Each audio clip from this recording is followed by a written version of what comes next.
Kita melanjutkan sirah nabawiyah kita. Bagaimana kita sudah sampaikan kemarin, Nabi SAW dan para sahabat merasakan tekanan demi tekanan, hingga kemudian hijrah ke Habasyah yang pertama, kedua. Orang-orang Quraisy terus menekan Nabi SAW. Puncaknya adalah ketika sebagian besar tokoh Quraisy yang diwakilkan oleh salah satu di antara tokoh Quraisy menghadap kepada Nabi SAW.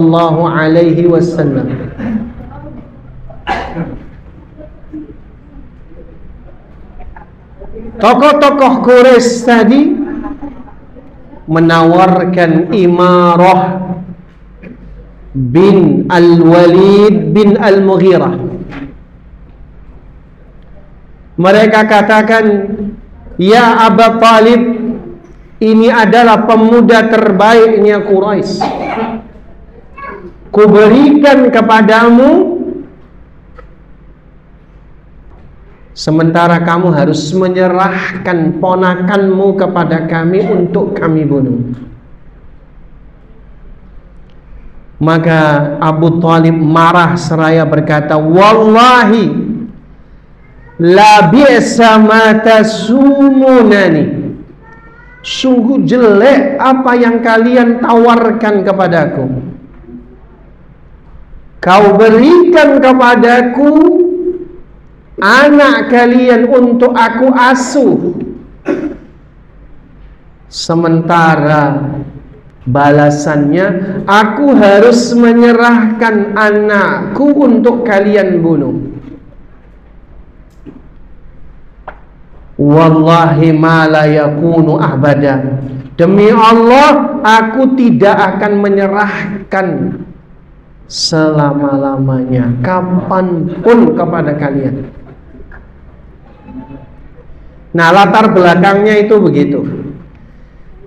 Akhirnya orang-orang Quraisy saking keselnya, semua cara sudah dilakukannya, termasuk diantaranya Abu Jahal. Itu saking keselnya, sudah sedemikian semua rencana, semua upaya mentok semua.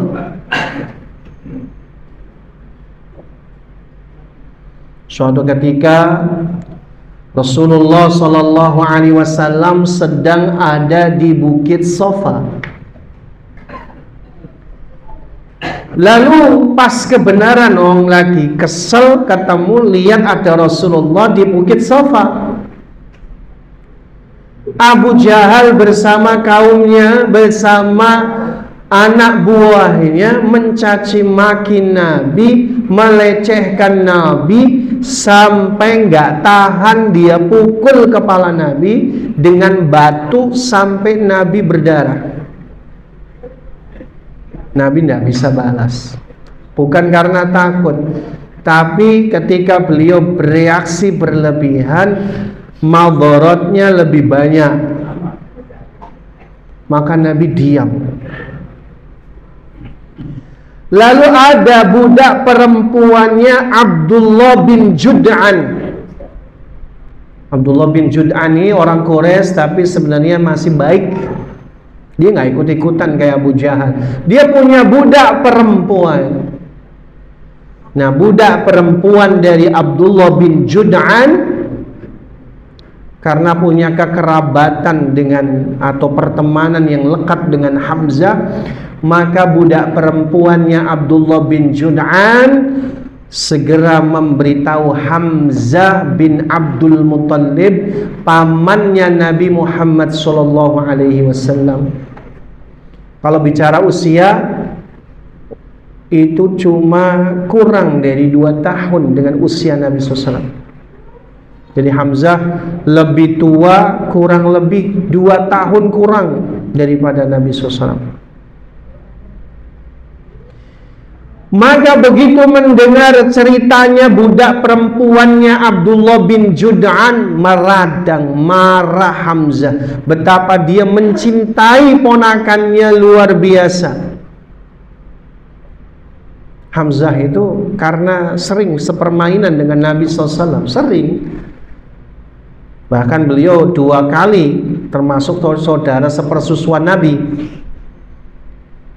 termasuk kepada Suwaibah, kepada Halimah As-Sa'diyah. Hamzah itu ikut disusui juga.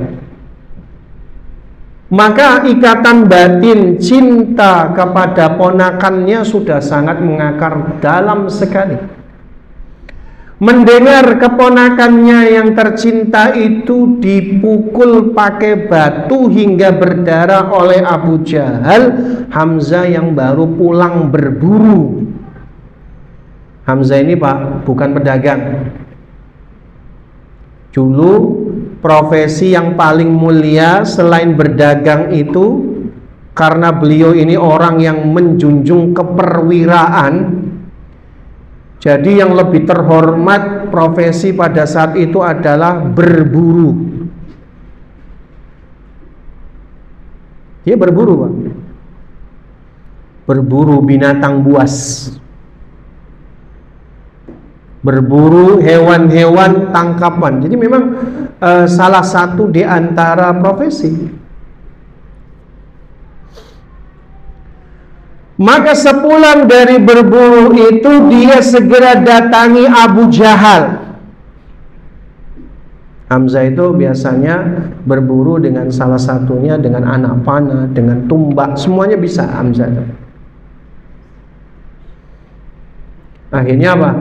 Begitu dia lihat Abu Jahal sedang bersama kaumnya di Masjidil Haram, duduk-duduk dengan semua pengikutnya Abu Jahal, Hamzah datangi Abu Jahal, dia pukulkan busurnya ke kepalanya Abu Jahal sampai berdarah, luka parah Abu Jahal. Lalu kemudian Hamzah berkata, atastimuhu wa ana ala dinihi aqulu ma yaqul. Abu Jahal, apakah engkau mencaci maki keponakanku? Apakah kamu melecehkan keponakanku padahal aku berada di atas agamanya dan aku berkata sebagaimana yang ia katakan? Faradda dzalika alayya in istata'ta. Kalau kamu mampu, balas saya sama kaum kamu. Oh, Hamzah udah marah Pak. Itu Abu Jahal sama pasukannya, sama pengikutnya, jumlahnya udah puluhan itu. Hamzah seorang diri tuh. Maka begitu dia pukul Abu Jahal, Hamzah tantang, faradda dzalika alayya in istata'ta. Ayo balas, kalau kamu mampu balas. Antang itu Pak. Siapa yang mau bertarung sama Hamzah? Nggak ada. Nggak ada yang berani sama Hamzah, nggak ada. Abu Jahal cuma diem, nggak bisa melawan. Bahkan pengikut-pengikutnya Abu Jahal ada sebagian yang mau berdiri membela Abu Jahal. Kata Abu Jahal, dahu, kita nggak mampu mengalahkannya. Allah. Yang menarik apa Pak? Kalimat wa ana ala dinihi wa aqulu ma yaqul. Hamzah mengatakan saya berada di atas agama ponakanku, agama Islam. Aku berkata sebagaimana yang Muhammad katakan. Padahal Hamzah itu sama sekali belum muslim. Cuma karena rasa cintanya kepada keponakannya itu, rasa pembelaannya, amarahnya, sehingga dia dalam upaya menantang Abu Jahal dengan semua orang Quraisy, dia katakan, saya di atas agamanya Muhammad, saya seagama dengan Muhammad, kamu mau apa? Kira-kira begitu, Pak. Padahal Hamzah belum masuk Islam. Pelajaran yang pertama, bahwa Islam itu memang sangat membutuhkan orang-orang dengan karakteristik seperti beliau. Beliau ini gelarnya singa Allah, Asadullah, singanya Allah. Kalau lebih lengkap, beliau memproklamirkan Asadullahi wa Rasulihi, singanya Allah dan Rasulnya. Kenapa? Karena memang secara karakteristik beliau ini tokoh yang sangat dihormati oleh orang Quraisy. Istilahnya orang Quraisy nggak mau macem-macem sama orang ini. Hamzah itu tidak terlalu dominan dalam setiap situasi politik di Quraisy, tapi orang sama-sama paham. Nggak boleh macem-macem sama Hamzah. Loh iya, dakwah ini Pak, ini pelajaran penting.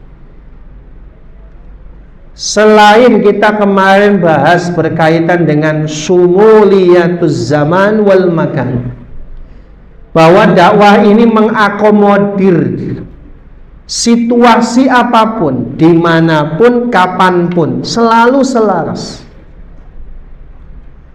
Termasuk pada konsep sumuliyatul manhaj, pada keuniversalitasan konsep yang bisa menyentuh semua kalangan.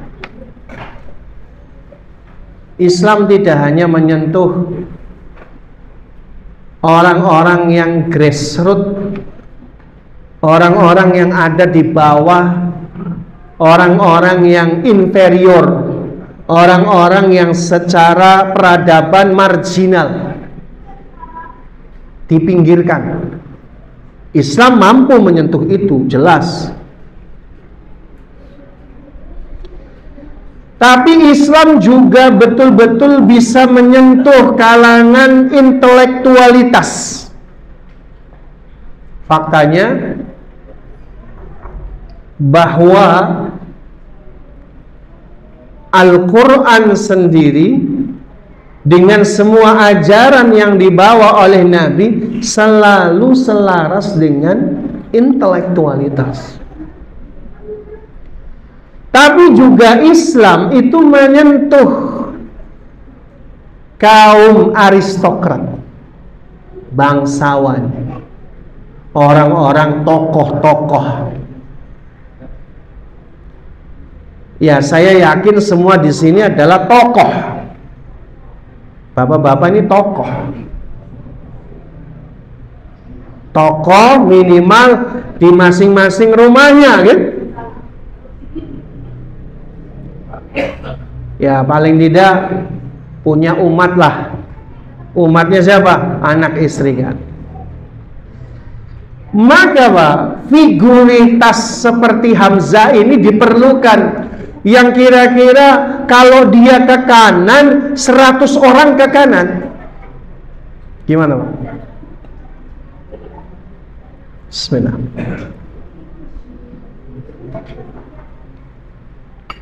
Masing-masing kita punya untuk memberikan sentuhan dakwah ini bukan hanya pada kaum yang inferioritas, tapi juga superioritas. Cuma terkadang kita masih minder memanfaatkan konektivitas kita, relasi kita untuk bisa menopang dakwah. Nah, tokoh-tokoh ini penting, Pak. Coba sentuh, kalau ngeliat ada orang kaya nggak ngerti Islam, disentuh Pak hatinya. Mungkin untuk seluruh kajian di markas dakwah masih susah, nggak apa-apa. Berarti kan hartanya, pengaruhnya tetap dipakai. Nah, ini Hamzah ini tokoh. Makanya tema kita itu dikasih nama era baru. Karena memang masuk Islamnya Hamzah itu kata para ulama itu adalah nuqtatul intila, titik perubahan dari sebuah inferioritas mulai menjadi superioritas walaupun bertahap. Tapi nggak bisa dipungkiri, masuk Islamnya Hamzah itu mengokohkan, menguatkan Islam.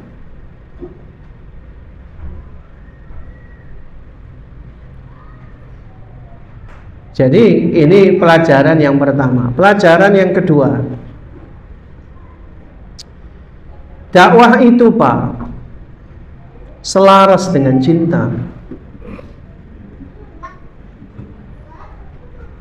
Menebar cinta dan kasih sayang itu lebih dekat pada hidayah.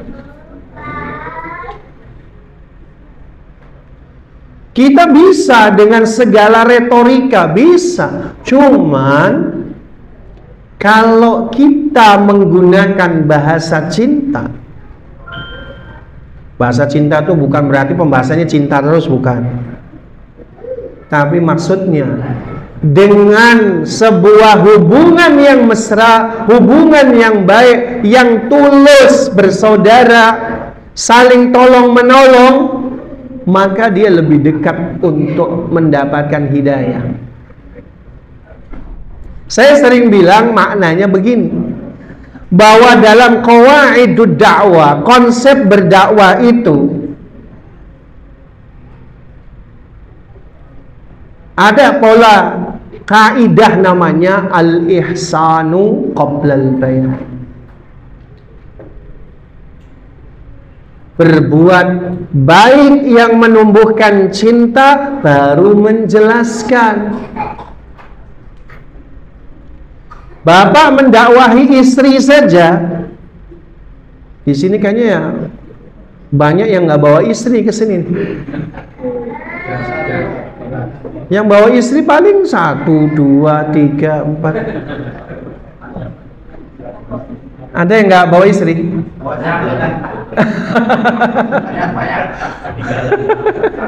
Ketinggalan.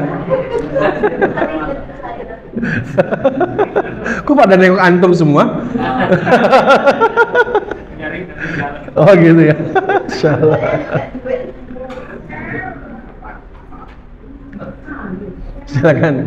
Silakan Pak Junaidi masuk.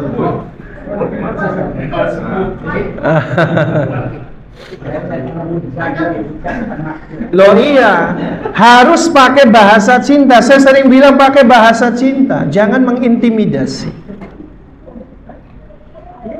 Sudah lepaslah era kita bahwa dalam memandang orang itu pakai sudut pandang hakim. Kita itu dalam bergaul dengan orang itu sudut pandangnya kayak dokter, bukan kayak hakim. Kalau kita sebagai hakim, itu salah, itu kafir, itu musyrik, wah itu hakim namanya. Penguasa tuh, itu kerjaannya para hakim. Kita ini sudut pandangnya cinta, sebagaimana dokter penuh kasih sayang, melihat ada pasiennya sakit, apa yang dilakukan? Yang dilakukan adalah mendiagnosanya, menganamnesanya, mendiagnosanya. Anamnesa dulu, ngobrol dulu.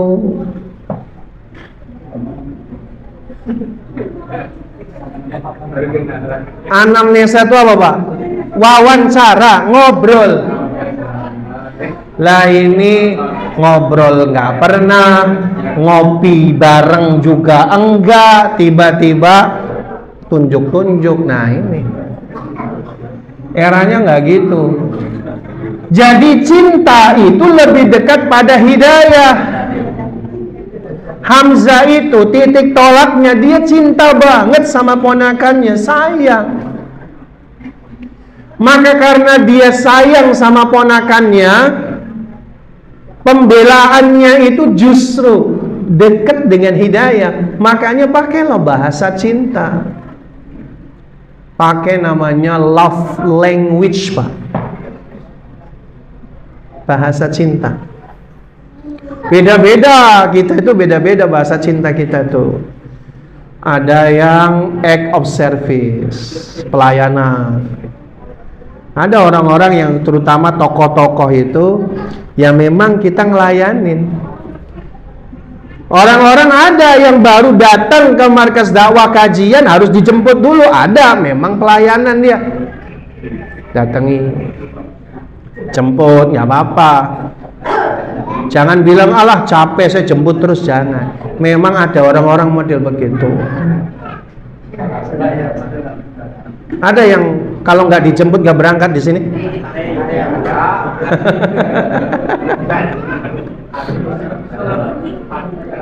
Ya bukan berarti semuanya sama ya, bisa jadi nggak punya kendaraan juga. Beda-beda.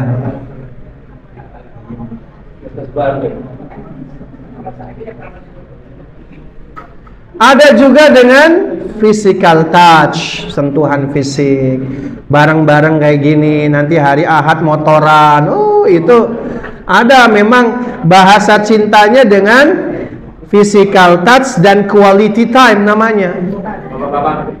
Kualitas waktu tuh, motoran bareng. Siapa yang belum daftar motoran ini?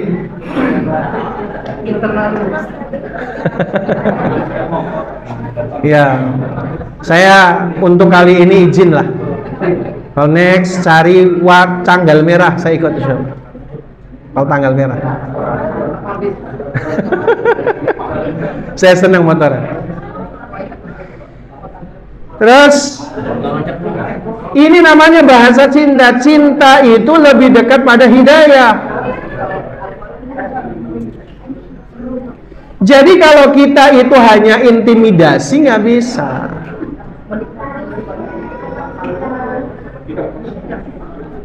Apa? Lanjutannya, kita kalau pakai bahasa cinta, Pak, konsepnya apa? Kaidah berikutnya, at-tarbiyah wal ta'riyah. Membina bukan menghina. Loh iya. Ini bahasa cinta. Dakwah itu membina, bukan menghina. Kalau ada orang-orang di sekeliling kita belum bisa sama-sama kita, jangan dihina, dibina. Bina tuh gimana sih? Dari yang belum baik jadi baik, dari yang baik menjadi lebih baik. Kadang sudah baik, jatuh lagi dia futur. Kita rawat terus, kita bina terus, gitu. Makanya misalnya ada nih jamaah kita markas dakwah 1 kali ndak masuk, 2 kali ndak masuk, jangan dijauhi, datangi rumahnya. Siapa tahu sakit, siapa tahu lagi pengen dikunjungi, kan gitu. Jangan dibilang Allah itu lemah dia. Jangan gitu. Nanti kalau ada orgolo sebagian ya, sekali 2 kali nggak masuk, nggak ditanyain. Yang baperan tuh ada kalimatnya, oh kayaknya saya tidak dihargai di sana. Oh iya ada. Kayaknya ada dan gak adanya saya, mereka tidak peduli dengan saya. Ada tuh. Setan grogoti dia. Oh iya. Makanya butuh. Pelajaran yang ketiga apa, Pak? Pelajaran ketiga dari masuk Islamnya Hamzah itu apa? Pelajaran ketiga. Ini penting banget ini. Bisa kita analisa. Ini penting banget. Pelajaran yang ketiga, hidayah itu datangnya per detik, Pak. Dari jalan yang tidak disangka-sangka. Allah katakan, innaka la tahdi man ahbabta walakinnallaha yahdi man yasha. Sesungguhnya kamu itu tidaklah bisa memberi hidayah kepada yang kamu sukai, tapi hanya Allah yang memberi hidayah kepada siapa yang Allah kehendaki. Datangnya hidayah itu per sekian detik. Tadi itu Hamzah ketika dia marah mendengar berita itu, nggak ada niat masuk Islam sama sekali. Maka dalam situasi marah dia mengatakan, wa ana ala dini wa aqulu ma yaqul. Itu tahu nggak apa kata Hamzah dalam satu riwayat? Ketika aku mengucapkan itu, tentram hati saya. Ada suatu perasaan yang tidak bisa dilukiskan. Betapa nikmatnya saya mengikrarkannya. Sampai sekarang banyak, Pak, orang yang mengucapkan 2 kalimat syahadat itu tergetar sampai nangis. Itu ada. Karena kalimat asyhadu alla ilaha illallah wa anna muhammadur rasulullah itu kalimat yang luar biasa interaksinya dengan batin hati seseorang. Terutama bagi mualaf, bagi orang yang belum masuk Islam. Yang sudah masuk Islam biasa. Kadang la ilaha illallah muhammadur rasulullah sambil HP-an kalau yang udah Islam. Tapi bagi orang yang belum masuk Islam tuh, Pak, kalimat itu kalimat yang luar biasa. Artinya apa, Pak? Hidayah itu bahkan tidak disangka-sangka, tidak diprogram oleh seorang Hamzah. Bahkan Hamzah itu tidak mendatangi Islam, Islam yang memungutnya. Bahasanya. Ada orang tuh, Pak, nyari hidayah belum tentu dapat. Mondok sekian belas tahun nggak tentu dapat hidayah.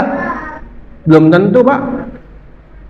Ada orang mondok pesantren belasan tahun cuma dapat bagaimana ilmu memikat lawan jenis. Loh iya.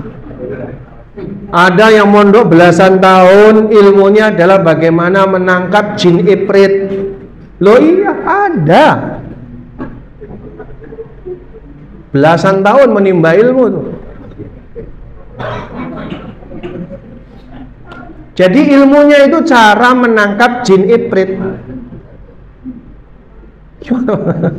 Oh iya, itu beneran ada. Belasan tahun. Inti dari la ilaha illallah saja nggak ketemu dia. Padahal kalimat la ilaha illallah ini masya Allah tabarakallah mahal. Makanya antum ketika ngaji dapat pelajaran yang baik, ilmu yang didapatkan landasannya jelas, Al-Quran, hadis, masya Allah, itu nikmatnya luar biasa. Mahal hidayah itu. Makanya ada orang tuh mencari-cari hidayah, dia belajar belum tentu paham, dia paham belum tentu dapat hidayah, belum tentu. Sementara ada orang yang udah paham, udah dapat hidayah, kadang disia-siakan.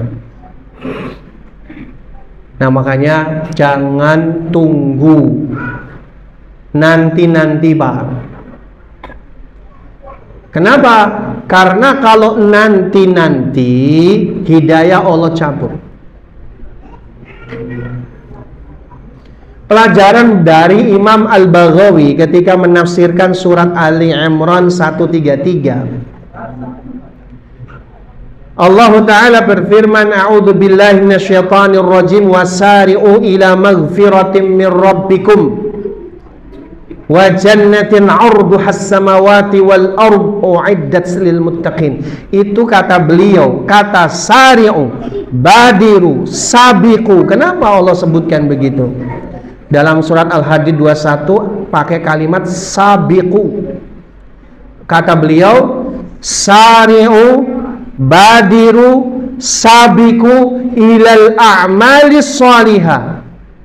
Ayo segera kerjakan. Jika kita mendapatkan peluang kebaikan, jangan tunda-tunda. Kalau kita tunda, saat hidayah itu Allah cabut, bahkan kita tidak bisa melakukan apa-apa. Nggak bisa, Pak. Makanya ketika ada seseorang mendapatkan peluang amal kebaikan, jangan diabaikan. Sekali diabaikan, belum tentu Allah kasih lagi untuk kita. Kita mau sedekah nih, udah ngerogoi kantong ini. Dilihat, oh ini ada si merah, si biru, si hijau. Dikeluarkan, yang keluar si coklat.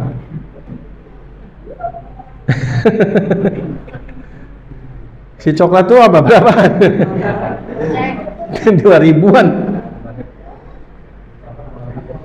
Belum tentu loh, Pak. Itu kalau sudah grogo dapatnya merah, ya merah masukin. Belum tentu kita dapat hidayah, dapat merah lagi tuh. Nyesel. Karena apa, Pak? Karena di dalam kitab Minhajul Qasidin, orang yang dia bisa bersedekah, itu kata beliau, berarti dia sudah melawan 72 jerat syaitan. Makanya kalau antum sedekah itu selalu setan bilang, nanti aja. Dua, janganlah si merah, si biru mah cukup. Atau si hijau cukup. Tiga, bisikannya apalagi kalau mau sedekah, udahlah, markas dakwah udah kaya, udah AC, udah semua, udahlah nggak usah sedekah. Misal loh, itu setan tuh, Pak. Makanya kalau orang bersedekah itu dia sudah berhasil mengalahkan syaitan. Kotak amal belum lewat nih. Oh sudah, harusnya udah dipromosiin. Ikhwan fillah, astagfirullahaladzim. Jadi kalau kita dapat peluang hidayah itu jangan disia-siakan. Hamzah itu contoh bagi kita bahwa memang hidayah itu datang kapanpun. Tapi juga kita tahu bagaimana ada kisah hidayah pun dicabut sepersekian detik kan. Di dalam kitab At-Tarikhul Baghdadi, kisah yang masyhur, saya kira antum bukan nggak pernah dengar. Saya yakin sering dengar ini. Ini ceritanya di dalam kitab At-Tarikh Al-Baghdadi. Ada seorang pemuda bujangan. Dia sudah menjadi muazin itu belasan tahun.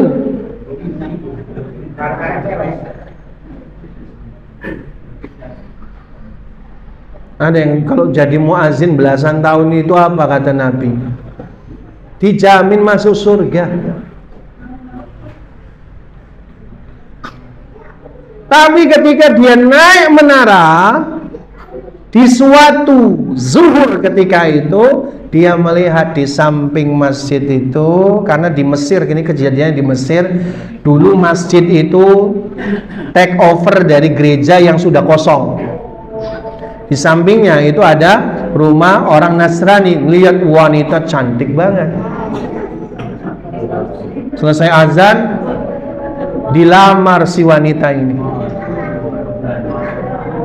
Ketika dilamar, wanita ini bilang, saya mau sama kamu. Asal kamu masuk agama saya, kamu temu bapak saya. Ah iya betul, dia mau ketemu bapaknya, dia ikrar, sudah murtad, sudah masuk agama Nasrani, walaupun belum sampai dibaptis, tapi dia sudah menyatakan keluar dari Islam. Karena dia memang tugasnya azan, dia pengen melaksanakan azan yang terakhir kali di waktu asar. Ketika itu dia selesai azan, memang dia sudah bukan muslim, dia nggak akan sholat. maka melihat istrinya di bawah itu cantik banget, dia berharap lompat bisa sampai ke rooftop rumah istri, calon istrinya. Meleset, mati. Jadi apa? Hidayah itu bisa dicabut sepersekian detik loh. Makanya harus kita hargai hidayah itu. Ya, jadi jangan sampai kita sia-sia. Kita sedikit ya melanjutkan pembahasan kita. Tadi kita membahas tentang yang namanya hidayah itu datangnya memang sepersekian detik. Pelajaran dari sosok masuk Islamnya sosok Hamzah bin Abdul Muttalib itu adalah bagaimana Allah memberikan hidayah kepada beliau, padahal beliau sebenarnya tidak mengejarnya. Bukan berarti mustahil yang namanya datangnya hidayah itu. Ada orang yang menjemput hidayah pun juga belum tentu dapat hidayah. Pelajarannya, kita yang sudah mendapatkan hidayah hendaknya kita hargai, kita manfaatkan hidayah itu di jalan kebaikan. Kemudian yang berikutnya, Allah sang pemilik hati.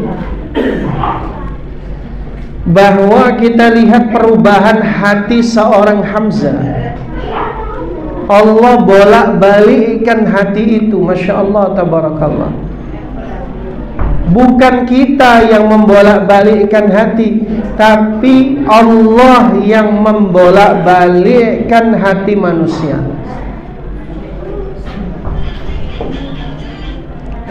Kalau kita tengok bagaimana persoalan hati itu, Bapak sekalian, Allah mengubahnya dengan juga cepat. Doa yang dipanjatkan oleh Nabi, salah satunya, ya muqallibal qulub sabbit ala dinik. Wahai yang menggonjang-ganjingkan hati, tetap teguhkan hati ini di atas agamamu. Artinya apa? Artinya kita itu bukan pemilik hati kita sendiri, bukan. Hati kita itu bahkan kata Nabi dalam jari jemari Allah Ar-Rahman. Allah bolak-balikkan, terserah apa yang Allah inginkan. Maka oleh karenanya kita harus benar-benar merawat hati itu supaya selalu condong kepada kebaikan, ya. Di depan saya ini kebaikan semua nih. Tadi siapa yang mau Quran kok diem, kayak nggak ada yang ngacung. Oh ada, ini panitia ya. Ini haknya panitia yang ngatur. Gak apa-apa, nih monggo. Ini monggo kebaikan Al-Quran, amanah dibaca. Barakallah. Ini satu lagi dipoto ya, bareng-bareng aja fotonya. Barakallah. Satu lagi.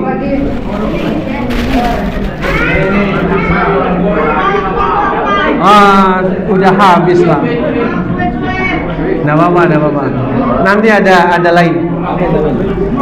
Yang masih butuh Quran boleh hubungi saya juga. Nggak usah, cukup. Kalah ganteng saya kalau sama beliau.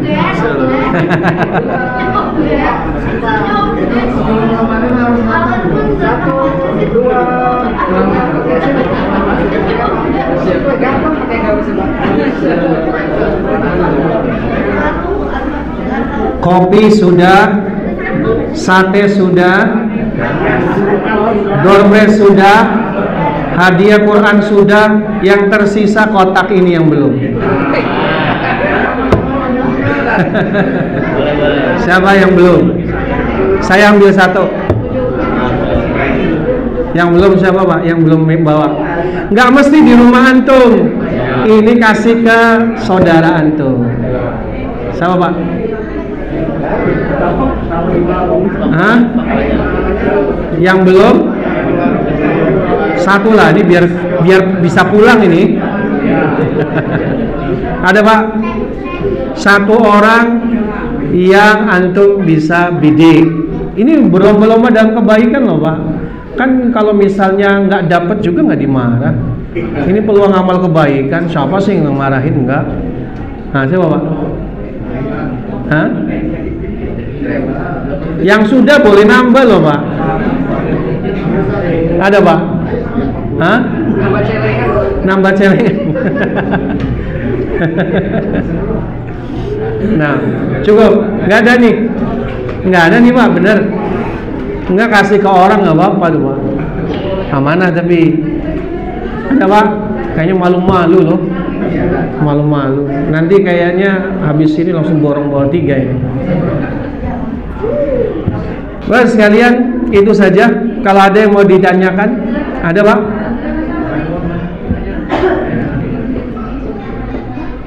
Ada yang mau ditanyakan, didiskusikan?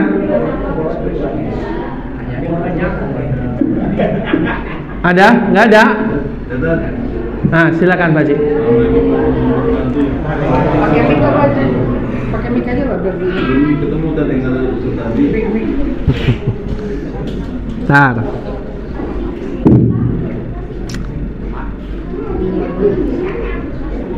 Tadi kita menjelaskan jelas manusia yang bersedekah itu sudah melepaskan 20 jeratan setan.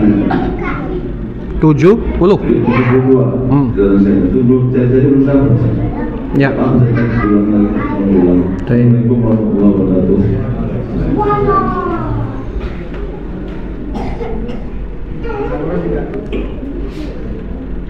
Kita carikan dulu.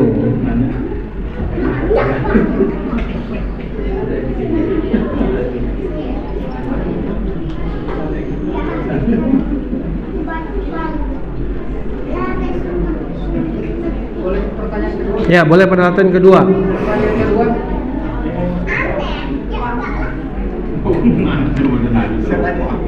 Mau nanya lupa.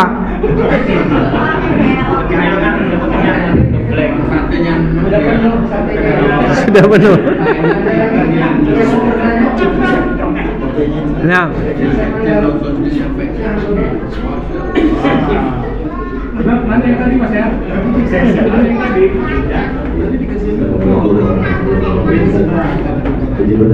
Ya, silakan. Kalau saya pernah mendapati ada anak-anaknya Hamzah gitu, siapa bin Fulan bin Hamzah atau siapa jadi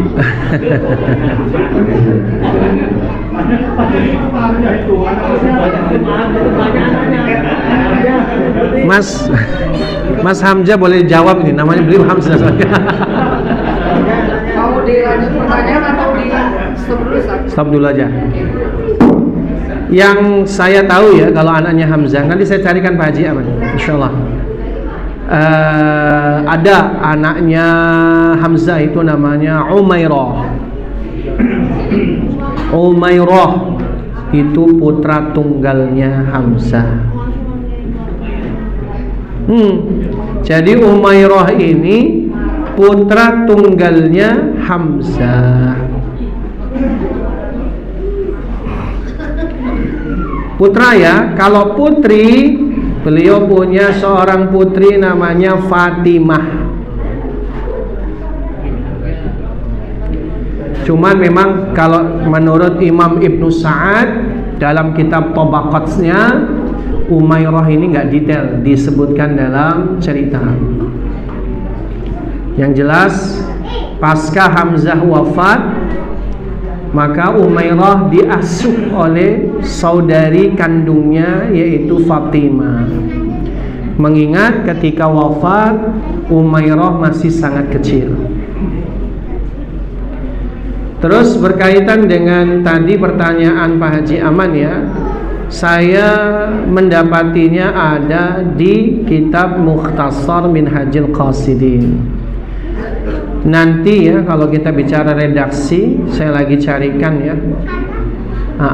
Kalau memang benar nanti saya share, kalau salah juga saya share insyaallah. Jadi seingat saya segitu. Kalau di dalam kitab lain ada yang mengatakan 70. Ya, 70 jerat syaitan. Ya, wallahu a'lam bishawab. Ada lagi?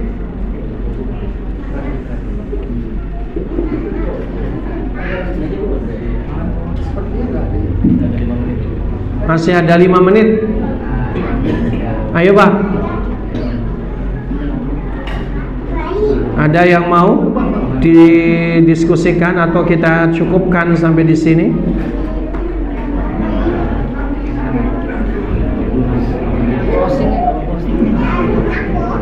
Baik, kalau memang tidak ada kita closing ya. Kita cukupkan sampai di sini dulu. Mudah-mudahan apa yang kita sampaikan mendapatkan barakah, manfaat dan juga hidayah tentunya, dan mudah-mudahan kita juga diberikan oleh Allah keteguhan iman sehingga kita bisa berada di jalan kebaikan sampai wafat, sampai kita memejamkan mata. Amin, Allahumma amin. Assalamualaikum minkum, billahi taufik wal hidayah, wallahu a'lam bishawab. Waktu dan tempat saya kembalikan ke MC. Langsung saja, berarti saya pakai MC juga ini. Baik, barakallahu fiik. Kita akhiri dengan kafaratul majlis. Subhanakallahumma bihamdika asyhadu an la ilaha illa anta astaghfiruka wa atubu ilaik. Walhamdulillahirabbil alamin. Saya mohon maaf kalau ada perkataan yang kurang berkenan. Semua kebaikan dari Allah, keburukan dari saya pribadi. Astaghfiru minkum. Assalamualaikum warahmatullahi wabarakatuh.